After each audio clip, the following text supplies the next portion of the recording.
Bonjour à tout le monde, que la paix et la grâce du Seigneur vous soient multipliées.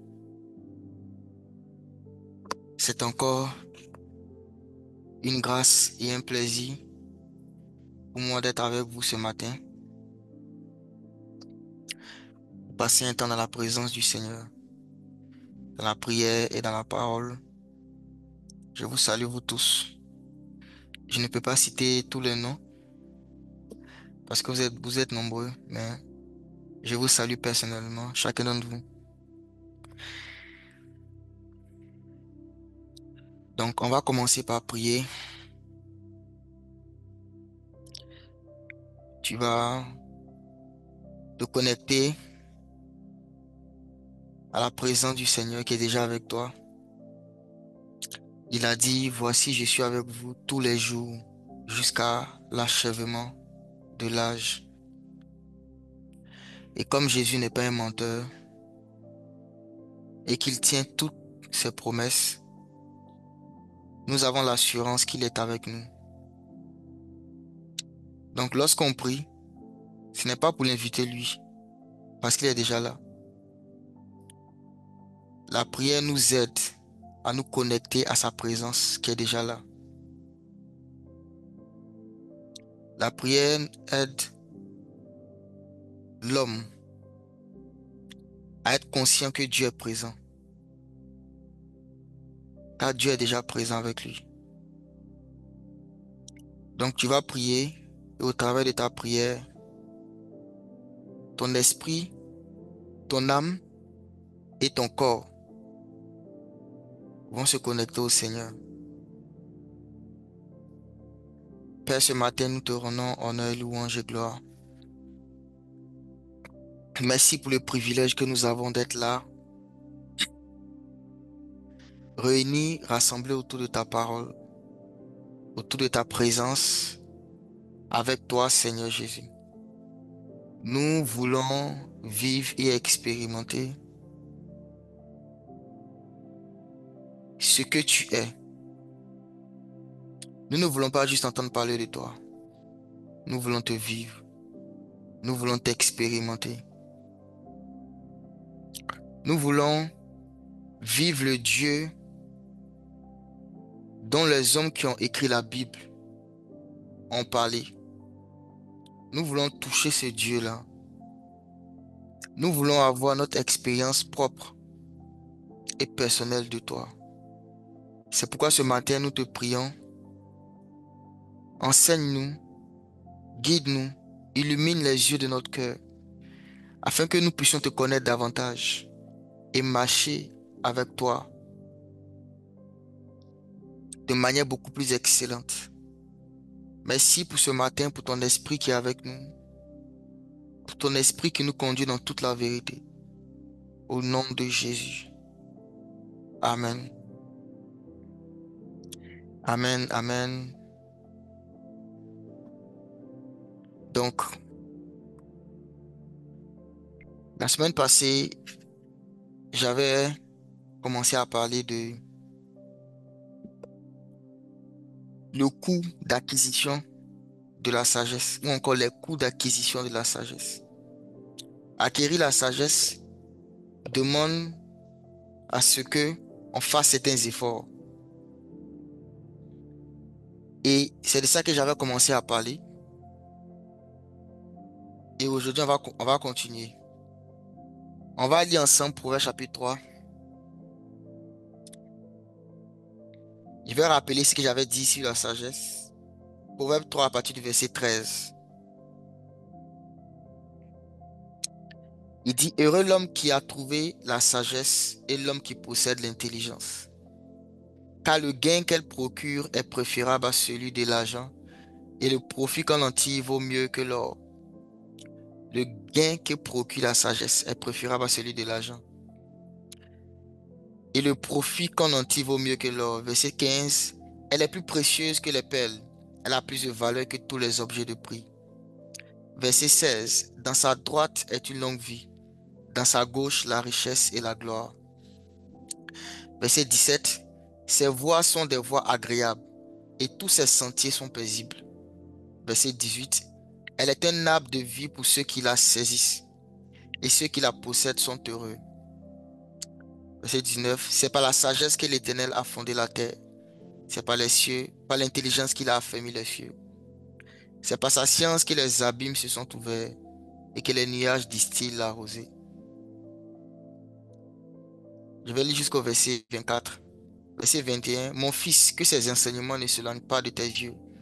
Garde la sagesse et la réflexion. Elles seront la vie de ton âme et l'ornement de ton cou. Alors tu marcheras avec assurance dans ton chemin et ton pied ne heurtera pas. Si tu te couches, tu seras sans crainte et quand tu seras couché, ton sommeil sera doux. Vous savez, il y a quelques années, quand je lisais la Bible, surtout des passages comme ça dans Proverbes, pour moi, c'était juste de la littérature. Quand je dis juste de la littérature, ce n'est pas que je ne croyais pas que la Bible était inspirée de Dieu et que c'est poussé par l'esprit que des hommes avaient écrit. Je l'avais accepté comme ça, quelque part dans ma conscience.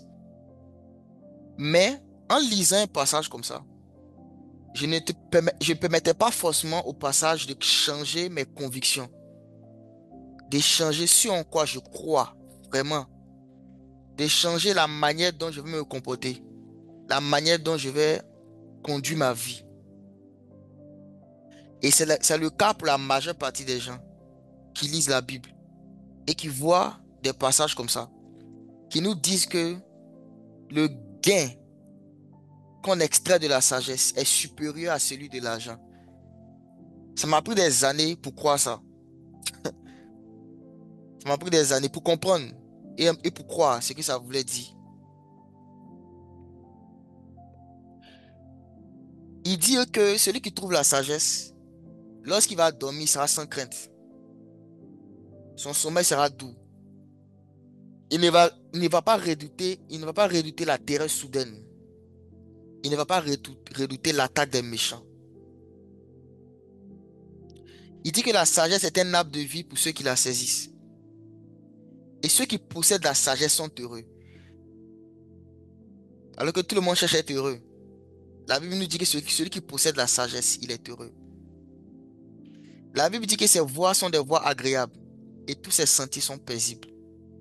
À la droite de la sagesse, il y a la vie éternelle et à la gauche, il y a la richesse et la gloire. Donc, qui ne voudrait pas de la sagesse? En prenant en compte tous ces bénéfices, toutes ces bénédictions, tous ces bienfaits que procure la sagesse, qui n'en voudrait pas? Qui n'aspirerait pas à la sagesse? Et j'avais continué en expliquant que, en réalité, la sagesse dont on parle ici, c'est Jésus-Christ. C'est le Fils de Dieu. Il est la sagesse de Dieu. Et c'est en Jésus-Christ qu'on trouve la vie éternelle. C'est en Jésus-Christ qu'on trouve la richesse et la gloire. Oui. Il n'y a aucun homme sur la terre qui est devenu riche sans Jésus. Il n'y a aucun homme sur la terre qui est devenu riche sans Jésus. Ça paraît bizarre ce que je dis. Parce qu'on nous a toujours dit que Satan rend les gens riches. On nous a toujours dit que la plupart des gens riches, ce sont des adorateurs du diable. Et c'est lui qui leur a donné les richesses. C'est une parenthèse que je fais. Je reviens sur Proverbe tout à l'heure, mais je vais expliquer cette phrase que je viens de dire. Allons dans Jean chapitre 1. On va voir quelque chose.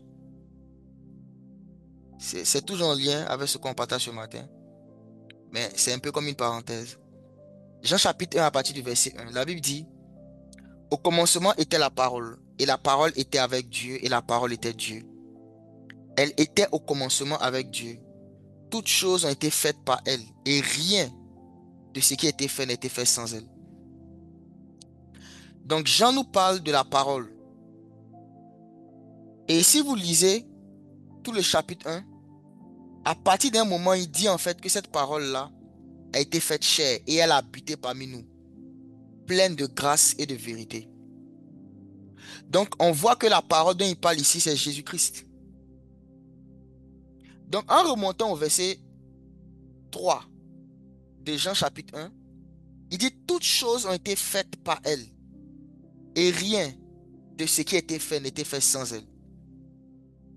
Ça veut dire qu'il n'y a rien que tu peux trouver dans la création, que ce soit dans les cieux ou sur la terre, qui a été fait sans l'être qu'on appelle la parole ou encore la sagesse de Dieu. C'est la même chose. Jésus-Christ est appelé la parole, il est aussi appelé la sagesse de Dieu. Et Jean nous dit que rien de ce qui a été fait n'était fait sans la sagesse ou encore n'était fait sans la parole. Rien. Donc si rien n'a été fait et qu'on croit ce que la Bible dit, est-ce qu'on peut trouver quelque chose qui a été fait sans Jésus? Sans Jésus. Est-ce qu'on peut trouver une chose qui existe, qui a été faite sans Jésus? Non, on ne peut pas. Ça veut dire que toute personne que tu trouves qui a quelque chose, Jésus l'a aidé d'une manière ou d'une autre. Il n'a pas pu faire ça sans Jésus. Il y a eu l'implication de Jésus étant la sagesse de Dieu dans le résultat que n'importe quel homme atteint sur la terre. Maintenant, voici. C'est que le Jésus qui a aidé ou qui a contribué à cette chose qui a été faite, comme on l'a vu tout à l'heure, rien de ce qui a été fait n'était fait sans elle. Ce Jésus qui a contribué à cette chose qui a été faite n'est pas appelé Jésus, a appelé la sagesse. Mais c'est le même être. C'est un autre nom. Vous allez voir dans Jean 14, il a dit quoi? Il a dit, je suis le chemin, la vérité, la vie. En d'autres termes, si tu ne me reçois pas comme la vie, que tu ne me connais pas comme la vie, au moins tu me connaîtras comme la vérité. La vérité, c'est ce que tous les scientifiques recherchent. Tous les scientifiques, en fait, ils cherchent Jésus. Tous les riches, ils cherchent Jésus. Et c'est par Jésus qu'ils ont eu accès à la richesse financière. Il a dit, je suis le chemin, la vérité et la vie. Ce sont des noms différents qu'il a.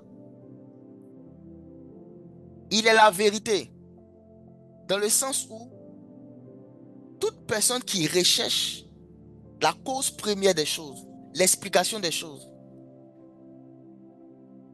elle va se dire que je suis scientifique. Je recherche à comprendre le monde. Mais la vérité qui est derrière ça, c'est que la personne recherche à connaître qui est Jésus. Car c'est par la parole que tout ce qui a été fait a été fait.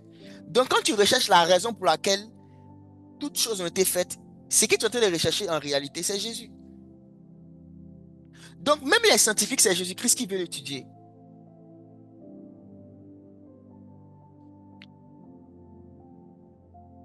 Et je le répète, il n'y a aucun homme sur la terre qui est devenu riche en Jésus.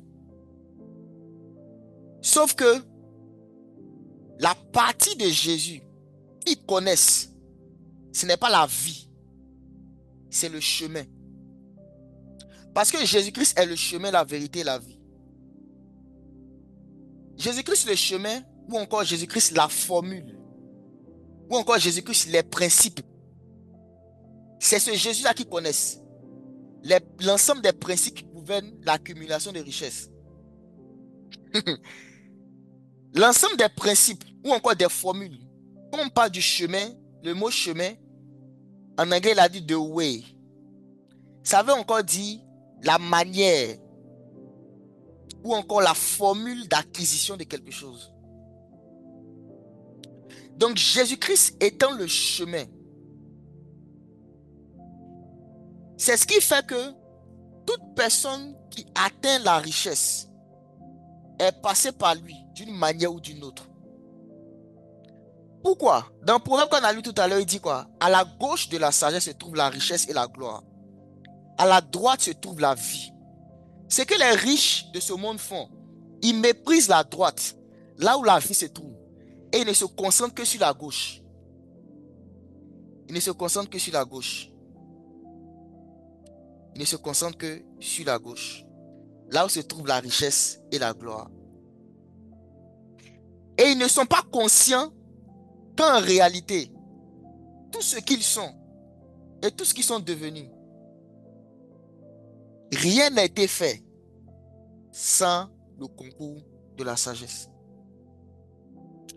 Ce que je vais essayer de faire, c'est quoi? C'est vous faire comprendre la grandeur de Jésus. Jésus n'est pas chrétien. Il n'est pas chrétien. Notre Seigneur Jésus, il n'est pas chrétien. Il est la source de toutes choses.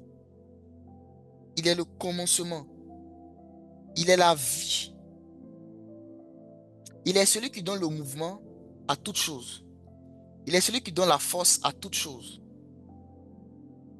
Rien de ce qui a été fait n'était fait sans elle. La sagesse. Quelqu'un a parlé de même les brouteurs. Vous savez, ce qui fait la différence entre Lucifer et Michel, ce n'est pas la force, forcément. Quoique il y a une différence de force. Michel est beaucoup plus puissant. Mais les deux ont quand même une force. Ce qui fait la différence fondamentale entre les deux, c'est la manière d'utiliser. La manière d'utiliser. Est-ce que vous savez que la puissance que les sorciers et les magiciens utilisent, c'est la puissance de Dieu? La puissance que le diable utilise, c'est la puissance de Dieu. C'est la puissance de Jésus. Ça dit même Satan, même le mal qu'il fait, parce que rien de ce qui a été fait n'était fait sans Jésus. Même le mal que le diable fait, il le fait avec la puissance que Dieu lui a donnée, qui appartient à Dieu. Est-ce que le diable peut avoir une puissance qui n'appartient pas à Dieu? Peut-être que vous n'y avez jamais pensé. Mais quand on dit que Dieu est le créateur de toutes choses, ça veut dire que même la puissance que le diable a vient de Dieu. Même l'intelligence que les brouteurs utilisent vient de Dieu. Le problème, c'est dans la manière d'utiliser. C'est dans la manière, c'est l'utilisation qu'on en fait. C'est l'objectif qu'on donne ou le but qu'on donne à la chose. Mais la source en elle-même, elle est neutre. Et l'être qui la possède lui donne une direction, lui donne un sens. C'est comme un couteau. Un couteau peut servir à cuisiner et à nourrir beaucoup de gens. Le même couteau peut servir aussi à tuer beaucoup de gens. Une arme à feu dans la main d'un policier sert à protéger. Mais une arme à feu dans la main d'un brigand sert à tuer. Donc le problème, ce n'est pas l'arme à feu. L'arme à feu a été fabriquée par quelqu'un, peut-être qui voulait protéger des gens. Mais des personnes mal intentionnées peuvent utiliser ce même objet pour créer le chaos. Donc, il n'y a aucune personne qui possède la puissance, que ce soit puissance spirituelle, puissance financière, puissance politique, dont la puissance là ne vient pas de Jésus.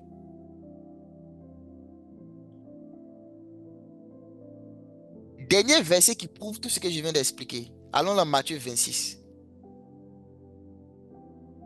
Et c'est Jésus là, c'est lui qu'on appelle la sagesse. C'est pourquoi il faut chercher à le connaître.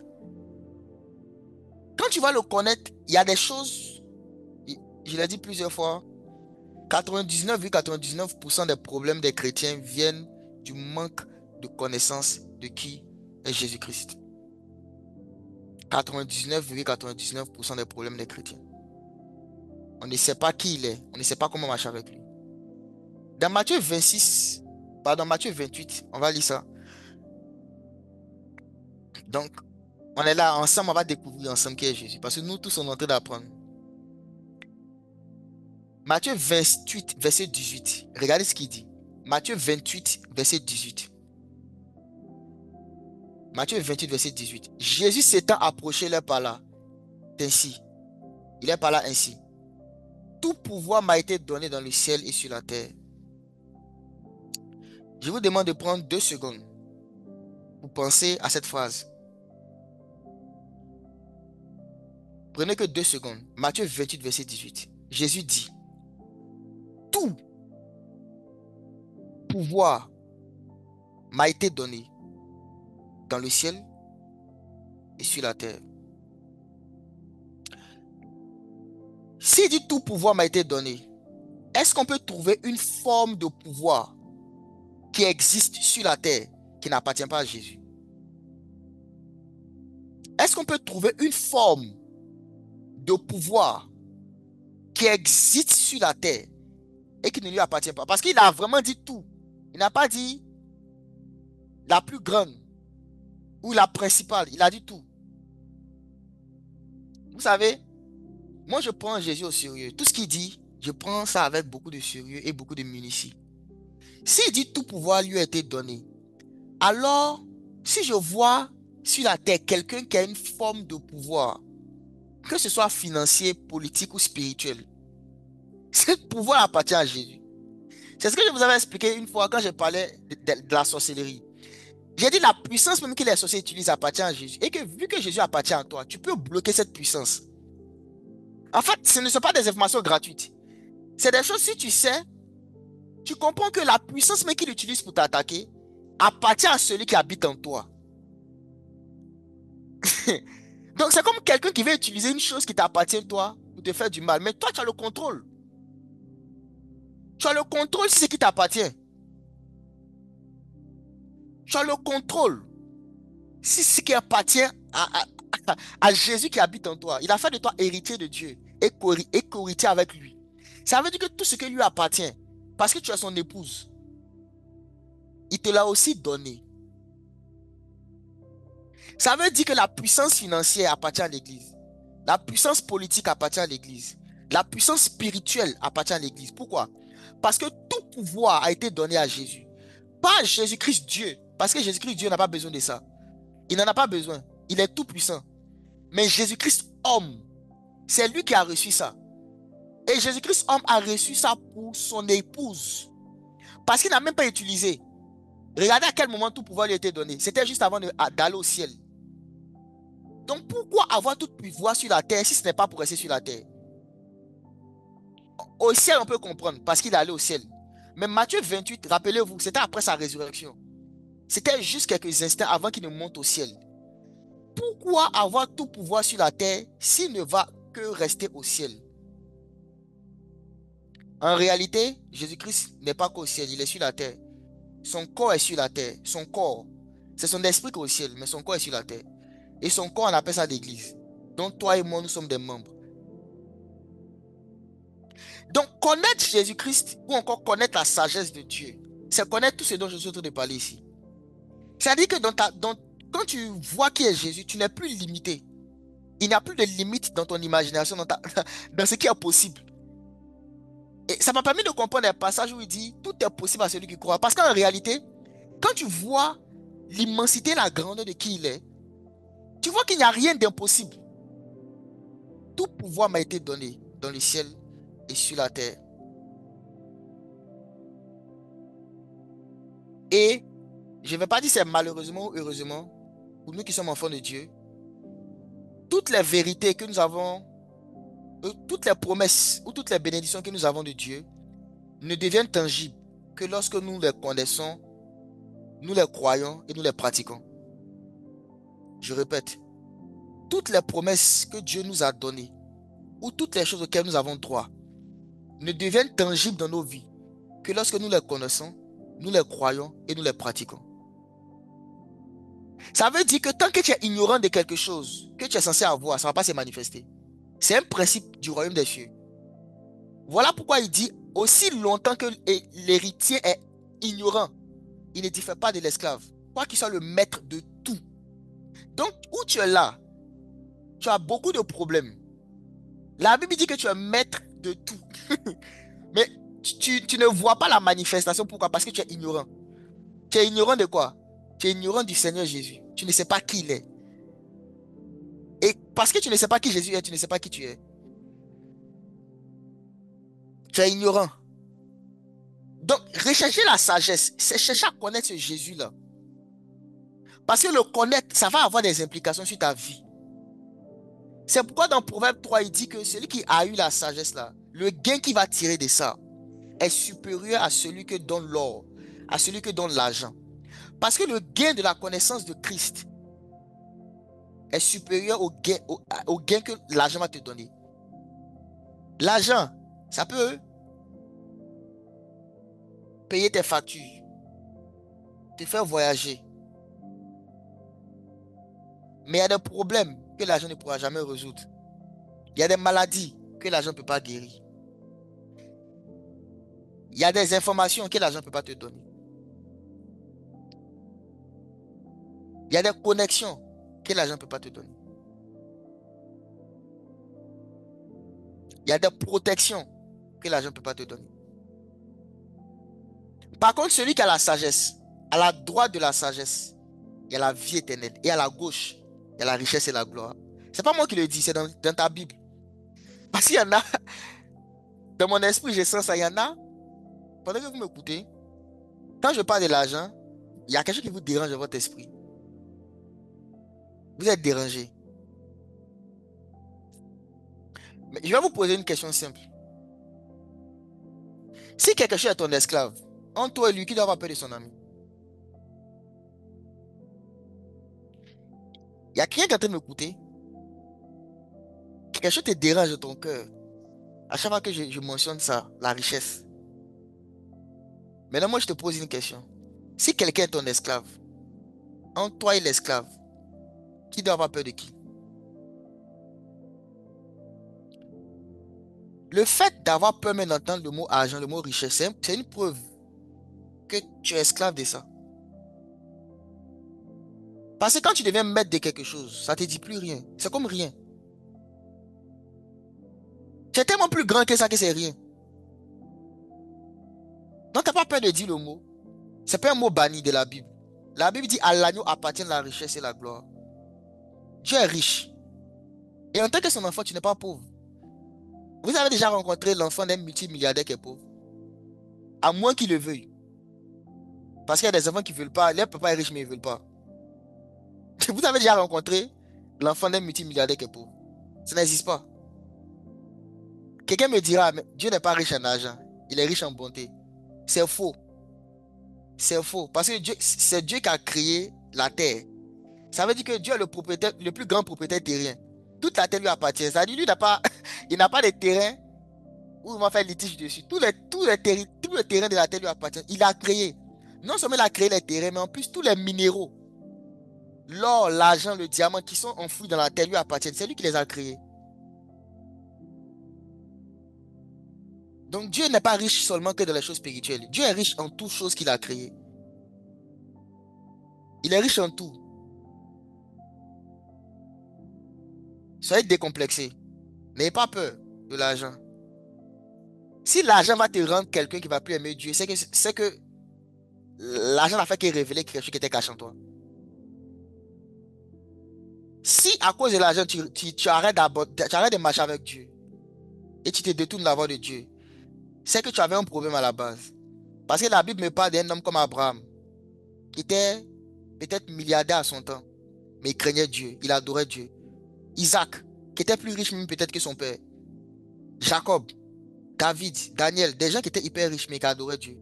Donc si quelqu'un dit que l'argent fait en sorte que on va se détourner de Dieu, c'est que toi-même tu as un problème. L'argent est un esclave, c'est un serviteur. C'est Dieu qu'on adore. C'est un esclave. On n'a pas peur d'un esclave. Pas avoir peur d'un esclave. Faut pas avoir peur d'un esclave. C'est un serviteur. Quand on en a besoin, on l'utilise. Mais celui qu'on sert, c'est Dieu. Celui qu'on aime, c'est Dieu. Celui qu'on adore, c'est Dieu. Celui qu'on recherche, c'est Dieu. Celui à qui on se soumet, c'est Jésus-Christ. Et parce qu'on se soumet à lui, il y a une loi qui dit que quand je suis soumis à des supérieurs, j'ai des gens au-dessous de moi. J'ai dit à l'un, viens, et il vient. À l'autre, va, et il va. Pourquoi? Parce que je suis soumis. Donc quand tu es vraiment soumis à Dieu, quand tu as vraiment cherché le royaume des cieux et sa justice en premier, il a promis que toutes choses vont t'accompagner. Donc tu ne dois pas avoir peur. Un enfant de Dieu ne doit pas avoir peur. C'était une parenthèse pour aider ceux qui ont la phobie du mot richesse. C'est pas un mauvais mot. C'est Satan qui vous a fait croire ça. Dieu est notre Père. Il est riche. Il a créé une ville dans le ciel dont les rues sont en or. Il n'est pas pauvre. Il n'est pas pauvre du tout. Donc, dans votre mentalité, même si vous avez du mal à payer votre loyer, vous n'êtes pas des fils, des enfants de pauvres. Vous avez un père qui est riche. Il a beaucoup de richesses. Il a beaucoup de richesses. Soyez conscient de ça. Et ces richesses sont d'abord spirituelles, comme la justice, la droiture, la pureté. Ce sont les richesses de Dieu. Ce sont les richesses qui ont le plus de valeur. La sainteté, l'amour, la foi, la paix, la maîtrise de soi. Ce sont les richesses de Dieu. Ce sont les richesses qui ont le plus de valeur devant le trône. La bonté. La Bible dit qu'il est riche en bonté. Et après, maintenant, il y a les autres qui viennent. Jusqu'à ce qu'on vienne maintenant sur les choses physiques, qui sont les choses qui ont le moins de valeur, mais quand même qui font partie de son patrimoine. Donc, bref, j'ai fini ce que je voulais dire. Je reviens sur ce que je disais sur Jésus. La sagesse de Dieu. La Bible dit, à droite de la sagesse se trouve la vie éternelle et à gauche se trouve la richesse et la gloire. Vous savez, la différence entre nous et les païens, ce n'est pas que les païens sont capables de faire les choses sans Dieu. Parce qu'il n'y a personne qui est capable de faire quelque chose sans Jésus. C'est juste qu'ils ne savent pas. La différence entre nous et les païens, c'est qu'on est les seuls qui sont conscients que la source de tout ce que nous avons, c'est Dieu. Et ils sont ignorants de cette vérité. Ils sont juste ignorants de ça. Donc, il n'y a personne qui peut venir dire, Dieu ne m'a jamais aidé. Ou j'ai fait ça moi-même. Jésus-Christ n'a jamais intervenu dans mes affaires. Tout ce que j'ai bâti, je n'ai pas eu besoin de Jésus. Comme j'entends des personnes dire souvent, ah, telle personne est devenue riche sans Dieu. On n'a pas besoin de Dieu pour devenir riche. C'est faux. C'est faux. Parce que ça dépend de ce que tu appelles Dieu. Si tu comprends Dieu simplement comme un chrétien, je suis d'accord avec toi. Ça, c'est ta compréhension. Pour toi, Dieu est chrétien. Mais si tu comprends Dieu comme la sagesse, Dieu étant la sagesse. Si tu comprends Dieu comme étant la sagesse, tu peux pas dire que tu peux pas dire que telle personne est devenue riche sans Dieu. Parce que toute personne riche que tu vas trouver manifeste un certain niveau de sagesse, qui est Dieu. Est-ce que vous comprenez? Vous devez élargir votre compréhension de qui est Dieu. La chose de Dieu qu'ils n'auront pas, c'est la communion avec lui. L'intimité avec la personne. C'est la vie de Dieu qu'ils ne vont pas expérimenter. Mais il y a des aspects de Dieu qu'ils vont expérimenter. Et c'est ces aspects de Dieu qu'ils ont expérimentés qui vont leur donner accès à certaines choses. Donc, il n'y a personne qui va dire, moi, je suis devenu ça sans Dieu. Je n'ai pas eu besoin de Dieu pour devenir ça. C'est ta compréhension de Dieu qui est limitée. C'est parce que tu ne vois pas Dieu comme qui il est vraiment que tu penses que tu as pu avoir ça sans lui. Mais maintenant, toi et moi, toi, enfant de Dieu qui m'écoute, il n'y a rien que tu peux faire, même quand tu as fait toi-même, que tu as fait sans Jésus. C'est pourquoi la Bible dit, rendez grâce en toutes choses. Rendez grâce. Si tu ne comprends pas ce que je dis là, maintenant, il y a des choses que tu vas faire, tu vas dire, c'est moi-même qui ai fait. Je n'ai pas eu besoin de Dieu ici.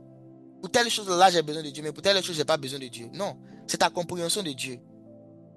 Tu as l'impression que Dieu, c'est le gars religieux. Non, Dieu n'est pas religieux. Dieu est le créateur de toutes choses. Il est la source de la vie. Il est la sagesse. La Bible dit que c'est par la sagesse que Dieu a fondé la terre. Et c'est par l'intelligence qu'il a établi les cieux. C'est de ce Dieu-là que moi je te parle. Qui est beaucoup plus large que ce que tu ne le penses. Et c'est lui que tu dois chercher à connaître. Si tu ne connais que l'aspect, un griffe religieux, il y a beaucoup de problèmes terrestres que tu vas avoir et tu auras l'impression que Dieu t'a abandonné. Tu auras l'impression que Dieu t'a abandonné. Alors que Dieu ne t'a pas abandonné. C'est juste que il y a un aspect de lui que tu as ignoré ou encore que tu as méprisé. La sagesse. La sagesse.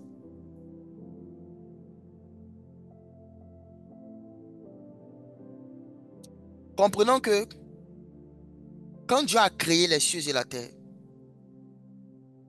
il a créé les cieux et la terre avec des lois et des principes. Et ces lois et ces principes-là ne sont que lui-même, mais sous une autre forme.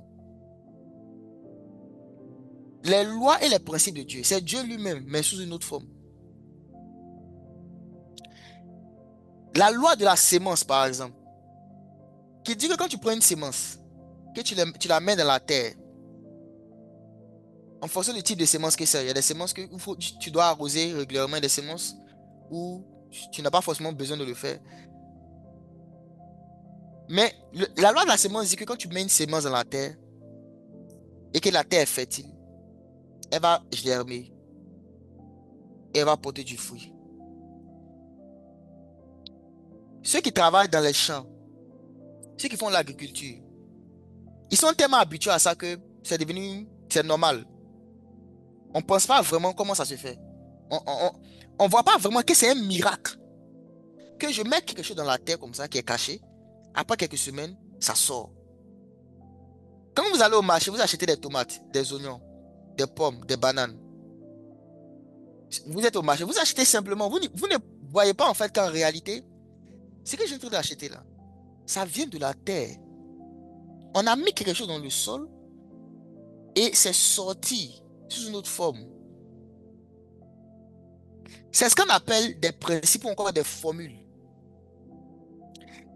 Est-ce que quand tu plantes quelque chose dans le sol, est-ce que tu dois prier pour que ça sorte? Comme fruit, comme légume. On ne prie pas. Pourquoi? Parce que il y a déjà une loi qui vient de Dieu, qui est une manifestation de Dieu, qui fait que si tu sèmes, tu vas moissonner. Donc quand tu sèmes et que tu moissonnes, est-ce que tu peux dire que tu as fait ça sans Dieu? Parce que la loi qui a permis que la semence donne du fruit, c'est Dieu, sous une forme. C'est la parole que Dieu a mis dans la terre, là, qui a donné ça. Et la Bible dit que la parole est Dieu. Donc en réalité, à chaque fois que tu fais une semence, Dieu fait sortir. Mais c'est devenu tellement naturel que tu ne vois pas en réalité que c'est la main de Dieu qui est derrière. Jusqu'au jour de la sécheresse, et puis tu vas prier pour dire Seigneur, vraiment, pour qu'on puisse avoir des récoltes. Tu ne vois pas que c'est Dieu qui est derrière. Et c'est là le piège dans lequel beaucoup tombent. Parce qu'ils ont mis en place, ils ont mis en pratique un principe. Ils disent non, j'ai fait ça sans Dieu. Mais le principe en question, qui est celui qui est derrière? La deuxième catégorie de personnes aussi, c'est quoi? Parce qu'ils ont une relation d'enfant à pair avec Dieu. Au lieu de mettre en pratique les principes que Dieu a dit, ils vont lui parler de ça. C'est la deuxième catégorie d'individus. Ils vont prier pour des choses que Dieu a données sans prière, mais qui viennent quand même de Dieu. Parce que quelqu'un peut dire non, mais si je ne prie pas, c'est comme si j'ai fait ça sans Dieu. Non, tu fais ça avec Dieu. Mais quel aspect de Dieu? Dieu, les principes. Parce que Dieu n'a pas établi la prière pour remplacer les principes. Il a établi la prière pour que tu aies une communion avec lui. J'espère vraiment que vous me suivez, que vous comprenez ce que j'ai dit. La plupart des chrétiens, voici le problème que vous avez. Il y a des principes simples que Dieu a donnés qui donnent accès à des choses sans prière. Vous les laissez et vous partez prier pour avoir ça. Sous prétexte que vous voulez que Dieu intervienne dans vos affaires. Ne sachant pas que le principe en lui-même, là, c'est déjà l'intervention de Dieu. Les païens, ils disent, eux n'ont pas besoin de Dieu. Ils ne prient pas du tout. Eux, ils vont juste pratiquer les principes. Et ils disent que ils ont fait ça sans Dieu. Ils sont aussi doublement dans l'erreur. C'est quoi le principe? Le principe, c'est Dieu sous une forme particulière qui exauce une prière qui n'est pas parlée mais qui est posée comme action. Comme le fait de prendre une sémence, la mettre dans le sol. C'est une forme de prière à Dieu, mais qui n'est pas parlée, qui n'est pas verbale, qui est action.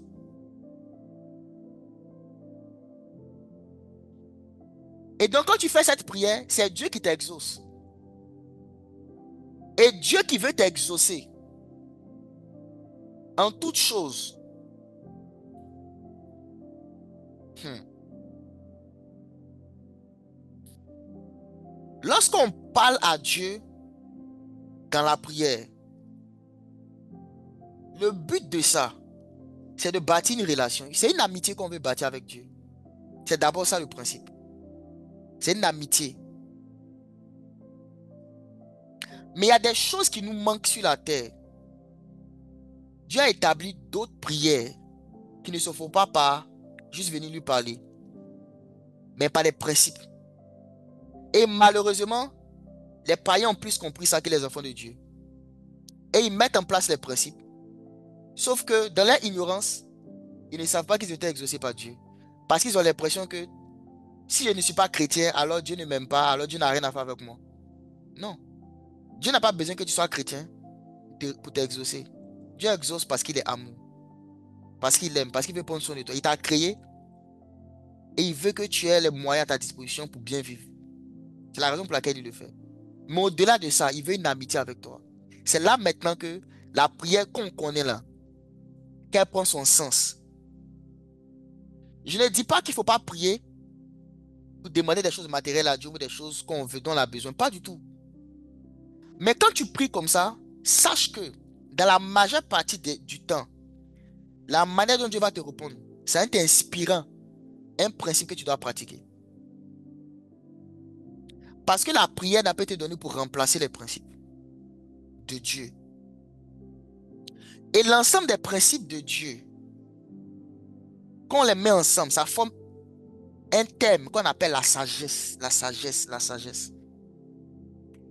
La sagesse, là, c'est quoi? Si on veut définir ça simplement, c'est l'ensemble des principes, encore des formules ou des prières actées que Dieu a données à l'humanité. Voilà pourquoi celui qui va trouver la sagesse, il va avoir un gain qui est supérieur à celui de l'argent.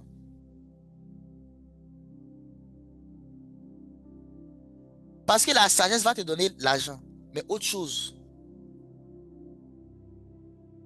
va te donner aussi accès à autre chose. Connaître Jésus-Christ, la sagesse, c'est connaître les principes qu'il a donnés dans sa parole, les croire et les mettre en pratique. Les croire et les mettre en pratique.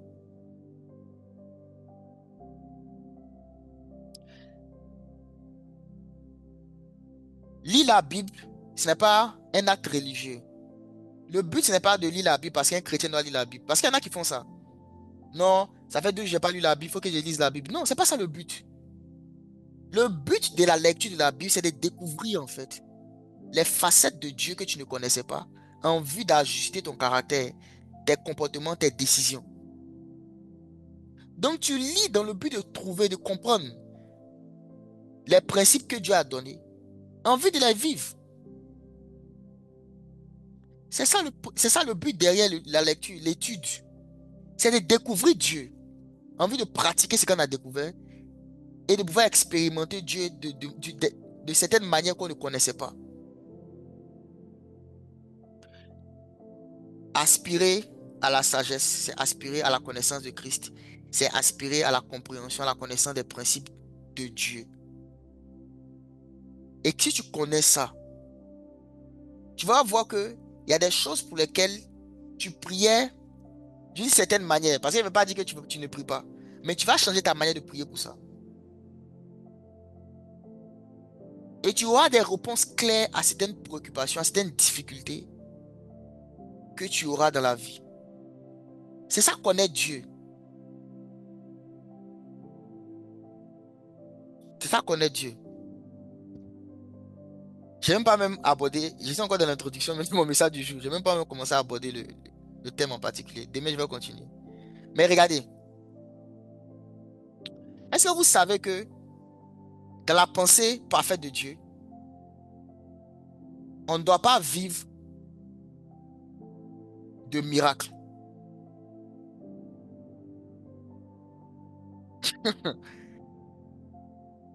Quand quelqu'un est sur la terre, on ne doit pas vivre des miracles. Dans la pensée parfaite de Dieu, c'est pas ce que Dieu veut. Je vais vous prouver ça.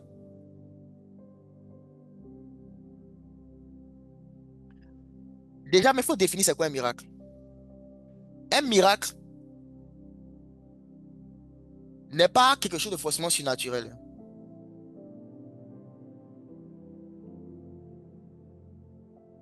Le miracle est surnaturel pour la terre, mais ce n'est pas surnaturel pour le ciel.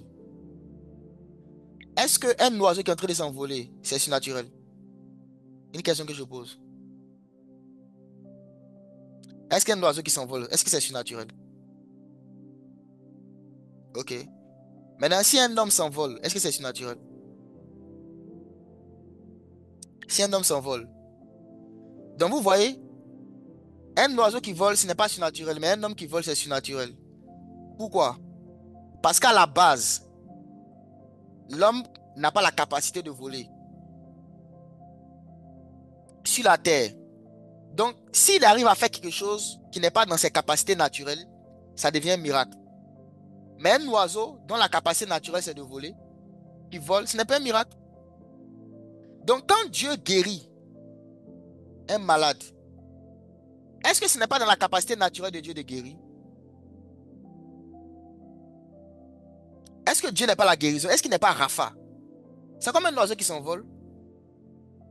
Donc, si naturellement pour Dieu guérir, c'est ce qu'il est, il est Rapha. Est-ce qu'on va appeler ça un miracle? Selon la perspective de Dieu. Est-ce que c'est un miracle? Parce que c'est ça, c'est ce qu'il est. C'est sa nature. Il y a un cantique de Daniel Banam où il dit, le surnaturel est le naturel pour toi, mon Dieu. En fait, c'est tellement vrai. C'est pour nous, c'est un miracle parce que nous, on n'a pas la capacité naturelle de le faire. Mais pour lui, c'est ce qu'il est. Maintenant, la bonne nouvelle, c'est qu'il nous a fait devenir comme lui. En Christ. C'est ça la bonne nouvelle. Bon. Donc, ce qu'on appelle miracle là, ça dépend de l'individu. Ça dépend encore de la dimension. Ça dépend encore de l'endroit. Un Ivoirien qui a un visa pour aller aux États-Unis, par exemple, il prie, puis Dieu lui donne un visa pour aller aux États-Unis. Il va venir rendre témoignage à l'église que c'est un miracle, que Dieu a fait un miracle, il a eu le visa, il peut aller aux États-Unis. Tout le monde va dire que c'est un miracle. Un Français qui a son passeport français, il prend son passeport français, il va aux États-Unis, sans visa, sans prière. Les deux arrivent au même endroit.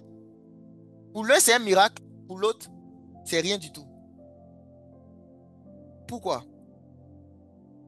Parce qu'ils ne sont pas dans les mêmes conditions. Donc, le miracle se définit par rapport aux conditions préalables. Par rapport aux conditions préalables.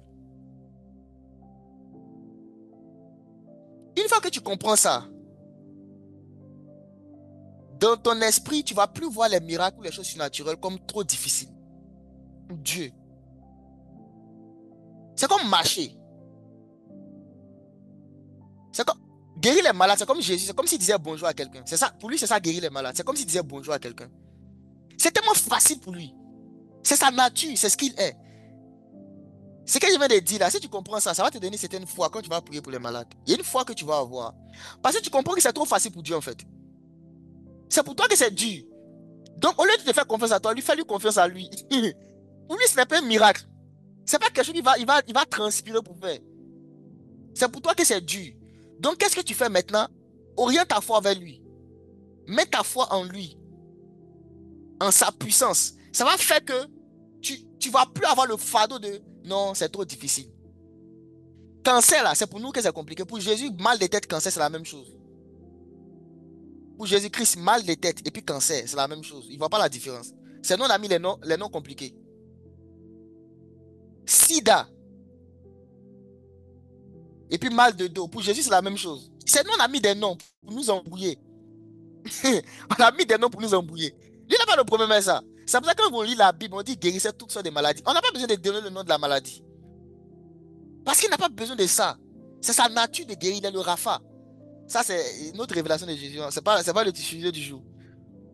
C'est une parenthèse que j'ai voulu ouvrir. Jésus-Christ le Rapha, étudiez ça. C'est sa nature. Il est la guérison. Donc, il n'y a pas une maladie. On va dire non, ça c'est plus grave que ça. Ça, il faut prier 2 heures pour ça. Ça, il faut prier 3 heures pour ça. Mon frère, ça c'est toi. Jésus n'a pas besoin de ça. Ils ont tous les mêmes capacités devant lui. Pour lui, une maladie, c'est une maladie. C'est tout ce que c'est. C'est sa nature de guérir. Donc, je revenais sur ce que je disais tout à l'heure. Dans la pensée originale de Dieu, sur la terre, il n'a pas prévu qu'on vive de miracles quotidiennement. Pourquoi? Israël dans le désert, si vous lisez, lorsqu'ils sont arrivés dans le désert, ils avaient besoin de manger le pain.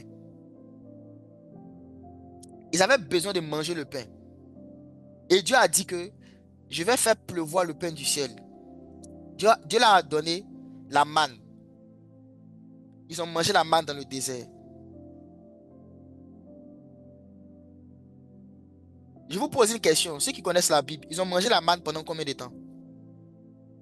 Ceux qui lisent la Bible sérieusement. Les Israélites ont mangé la manne pendant combien de temps dans le désert?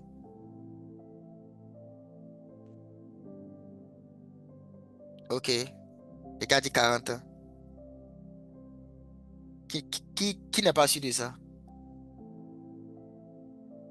Il y en a qui ont d'autres réponses.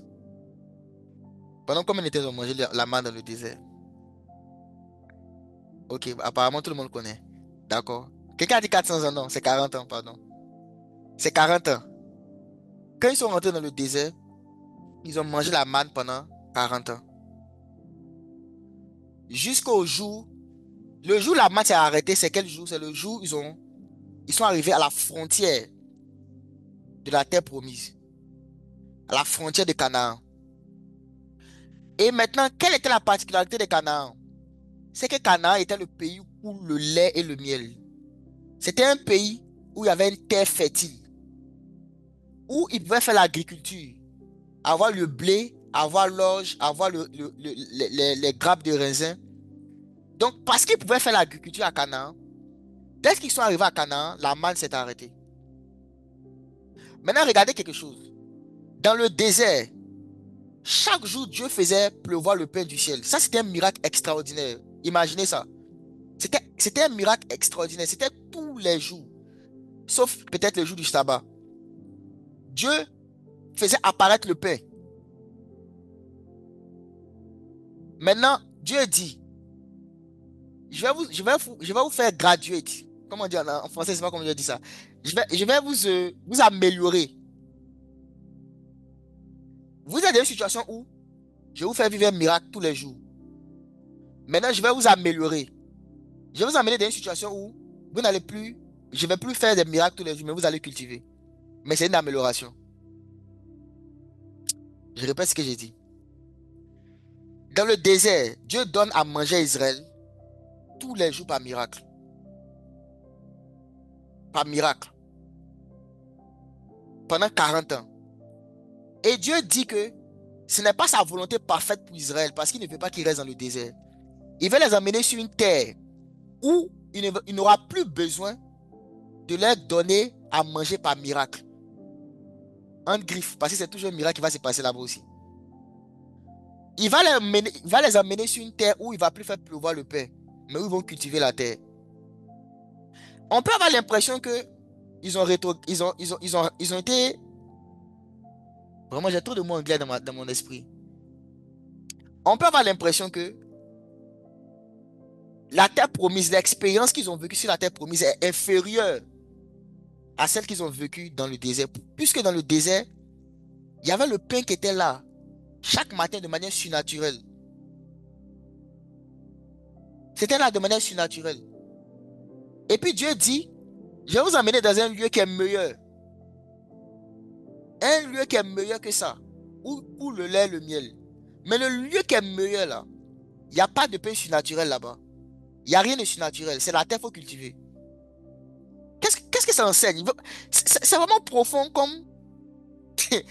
C'est vraiment profond comme principe. Hein. C'est ce qu'il vient d'expliquer. Si vous comprenez ça, c'est-à-dire des gens qui vivent par miracle tous les jours. C'est parce que la plupart des gens, c'est ce qu'ils veulent. La plupart des gens, c'est se réveiller chaque matin, puis il y a l'argent dans une corbeille, je sais pas, pour les besoins de la journée. C'est exactement ce qu'Israël vivait dans le désert. C'est comme si chaque matin, tu te réveilles et puis il y a une corbeille là, il y a l'argent dedans. Ou bien dans ton porte-monnaie, il y a l'argent dedans, portefeuille magique. Il y a l'argent dedans chaque matin.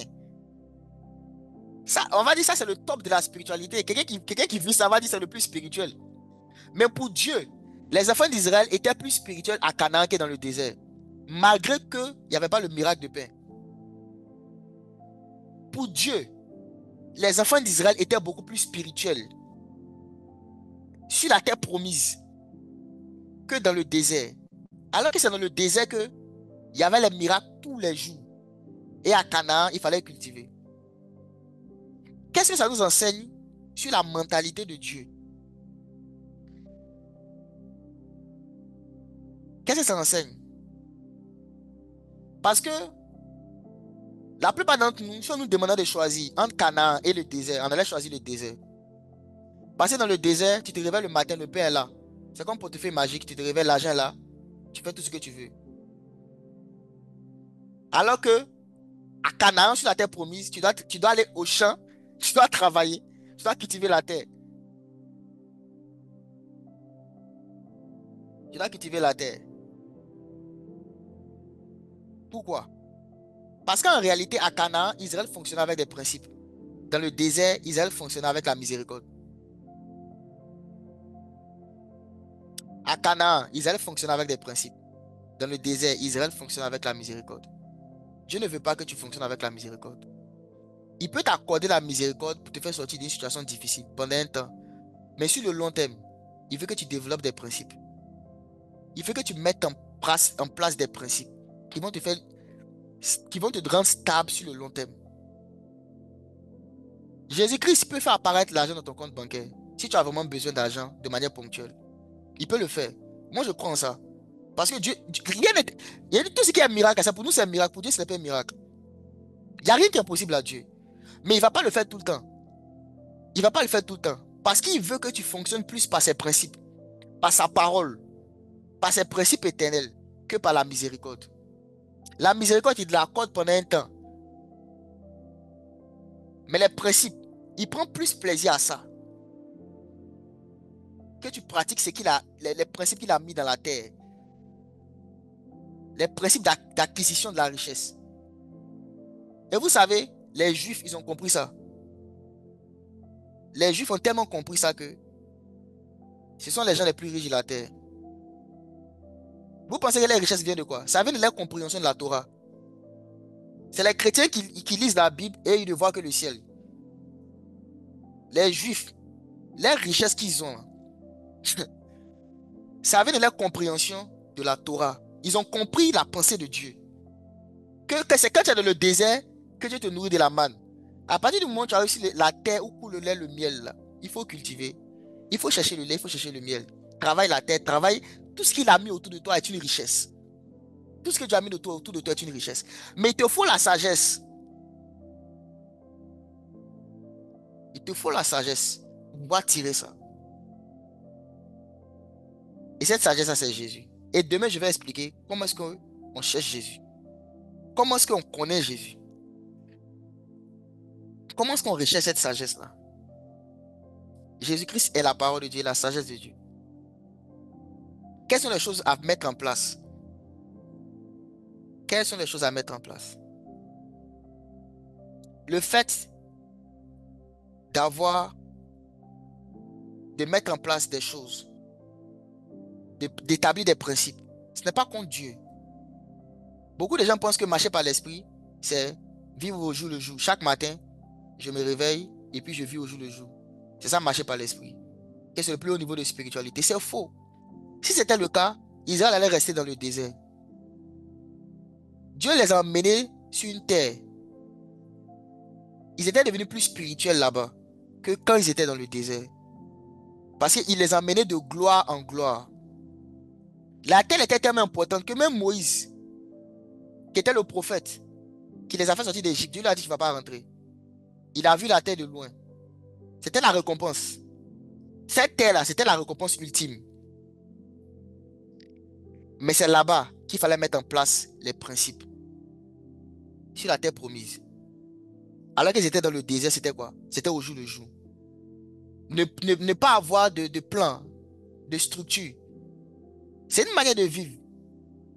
Mais il ne faut pas te penser trop spirituel. Parce que tu vis comme ça. Non. Marcher par l'esprit, ce n'est pas marcher dans le vent. Parce que l'esprit, c'est lui qui a inspiré les Écritures. Et quand tu regardes dans la Bible les Écritures, il y a une cohérence. Quand tu regardes Genèse chapitre 1, le même Saint-Esprit par lequel on dit de marcher, c'est lui qui était au commencement et il a créé les choses en 6 jours. Pourtant, Dieu qui est tout puissant aurait pu faire ça en une seconde. Mais il a pris son temps. Il a organisé ses tâches. Il a planifié. Il a fait quelque chose en jour 1, jour 2, jour 3, jour 4, jour 5, jour 6. Et après, il s'est reposé. Pourquoi Dieu fait ça? Pourquoi il fait un planning comme ça? Un planning comme ça. Il s'organise. Ça, c'est le Saint-Esprit par lequel tu dois marcher. Un Saint-Esprit organisé. La Bible dit que dans Jacques, pas Jacques, Galates 4.4, c'est quand les temps furent accomplis que Christ est né d'une femme née sous la loi. Jésus-Christ n'est pas venu juste après le péché d'Adam. Il fallait un temps. Il y avait un temps précis. Il devait venir le 4e jour. Il devait apparaître le 4e jour précisément, après Adam. Parce que c'est le 4e jour que le soleil et la lune sont apparus dans le ciel. Le soleil représentant Christ, la lune représentant l'Église. C'est le 4e jour après Adam que Christ devait venir. Ça, c'est le Dieu qu'on sert. Tout est précis. Il a fait 3 jours et 3 nuits exactement dans le tombeau. Pourquoi il n'a pas fait plus? Pourquoi il n'a pas dit, ok, je vais aller dans le tombeau, puis on va voir selon l'esprit. Non, il a annoncé avant. Je serai enterré pendant 3 jours et 3 nuits, comme Jonas a été dans le ventre du poisson. Il y avait un programme. Il est ressuscité. 40 jours après, exactement, il est monté au ciel. Pourquoi 40 jours? Ça, c'est un grand mystère. Pourquoi il a fait 40 jours sur la terre? Et 10 jours après, les 40 jours, le 50e jour après la Pâque, le Saint-Esprit est descendu. Est-ce que vous voyez Dieu même dans la Bible? Comment Dieu est organisé? Dieu est trop organisé. Pourquoi on soit là pour dire marcher par l'esprit? C'est fait comme, genre, c'est vivre dans le vent. Le passage qui dit que celui qui est né de l'esprit est comme le vent. On ne sait d'où il vient ni où il va. Ça ne veut pas dire qu'on n'est pas organisé. Ne sait d'où il vient ou où il va. Ça part du fait qu'il est insaisissable. Celui qui est né de l'esprit, celui qui est né de l'esprit de Dieu, on ne peut pas le saisir. On va continuer demain. Le temps est déjà avancé. On est déjà avancé. Mais on va juste prier. Et tu vas dire au Seigneur que tu veux devenir un élève de la sagesse. Que tu veux apprendre à le connaître lui. À connaître toutes les facettes de lui qui voudra bien t'enseigner. Parce qu'on ne pourra pas connaître toutes les facettes de Dieu sur cette terre. L'éternité ne va même pas nous suffire. C'est dans l'éternité qu'on va continuer de connaître Dieu. Mais tu vas dire, Seigneur, la portion que tu as prévue pour moi sur cette terre, la portion de connaissance, je suis prêt à acquérir cette chose-là. Je suis prêt à te connaître. Je veux te connaître. Je ne veux plus rester là à dépendre des prophéties. Je vous dis, mes frères, mes soeurs, si tu connais les principes de Dieu, tu n'as pas besoin de prophétie. La prophétie même, les principes, c'est déjà une prophétie. Si je prends une sémence que je mets dans la terre, je peux prophétiser que dans quelques jours, ça va donner du fruit. Et ma prophétie sera juste. Parce que j'ai pratiqué un principe. On va continuer demain. Si vous connaissez les principes de Dieu, là, vous n'avez pas besoin de prophétie. Le principe en lui-même est une prophétie. Le principe en lui-même est une prophétie pour toi. Tu vas dire, Seigneur, donne-moi l'amour de la sagesse. Je veux aimer la connaissance de Christ. Je ne veux plus lire ma Bible comme avant. Je ne veux plus faire de la lecture suivie. Lire des histoires sans chercher à connaître Dieu. Aide-moi à avoir ce désir de te connaître, de t'expérimenter. Toutes les facettes de toi que je dois connaître. Fais-moi te connaître, Seigneur Jésus. Prions le Seigneur. Père, merci pour ce matin, pour la mesure de connaissance et de sagesse que tu nous as donnée. Nous te rendons grâce de ce que tu es le Dieu bon, le Dieu fidèle, celui qui est excellent. Tu es celui qui nous donne accès à la connaissance de ton royaume. Seigneur, ce matin, je veux prier pour moi et pour tous mes frères. Aide-nous, Seigneur Jésus, à rentrer dans la compréhension, dans la recherche de la sagesse. Nous savons que le gain qu'on en tire est préférable à celui de l'or et le profit qui sort de la sagesse est supérieur à celui de l'argent. Et ce matin, nous voulons faire cette prière. Tu as dit dans Jacques que si quelqu'un manque de sagesse, qu'il la demande à Dieu, qui donne à tous sans reproche, mais qu'il la demande avec foi. Ce matin, nous demandons avec foi la sagesse. Paul a prié, il a dit que je prie pour les disciples d'Éphèse, afin qu'ils reçoivent l'esprit de sagesse et de révélation. Seigneur, nous faisons la même prière, afin que l'esprit de sagesse et de révélation soit celui avec qui nous allons marcher. Merci parce que tous mes frères, toutes mes soeurs ici qui ont des difficultés dans leur vie, qui ont des problèmes, pendant cette semaine, pendant ce week-end, tu vas les inspirer des choses à faire, des actions à poser, qui vont les faire sortir des problèmes qu'ils ont eu depuis des années. Je le crois de tout mon cœur, que beaucoup de personnes ici qui te cherchent depuis des mois, depuis des années, pour certaines difficultés, recevront une instruction, une inspiration divine qui va débloquer des situations qui étaient bloquées pendant des mois. Merci Seigneur Jésus de ce que tu le fais. Au nom de Jésus, à toi soit l'honneur, la louange et la gloire. Amen. Amen. Que Dieu vous bénisse abondamment. Désolé pour le temps qu'on a débordé. On se retrouve demain par sa grâce. Sur ce, prenez le temps de réfléchir à ces paroles-là et que le Seigneur nous aide, nous tous, à la mettre en pratique.